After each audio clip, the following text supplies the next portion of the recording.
যুক্তি লয়ে গুরুরে কপাল পোড়া, নিজের কপাল পুরো অন্যের কপাল পোড়াবার অপচেষ্টা করো। রহমতের নবী ওভার ডিউটি করে।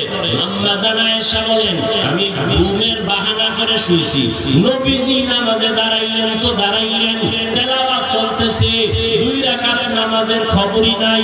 এখন প্রথম রাকাতে তেলাওয়াত আলহামদু শেষ, সূরা বাকারা এরপরে চলতেছে। ভাবলাম 2 পৃষ্ঠা পরে রুকু করবেন, পুরা সূরা বাকারা শেষ, এরপরে রুকুতে যাবেন। দেখলাম না, রহমতের নবী সূরা বাকারার পরের সূরাটা শুরু করলেন। ভাবলাম অর্ধেকে গিয়ে রুকুতে যাবেন, না পরের সূরাটা পুরাই পড়লেন। ভাবলাম রুকুতে যাবেন, না নবী রুকুতে যান না, নবী আবার পরের সূরাটা তেলাওয়াত শুরু করলেন। এখনো প্রথম রাকাতে। তুমি মুসলিম বাপের ফতোয়া দাও, নফল লাগে না, ঈমান সর আমল সর। এরা কি ইমান আমল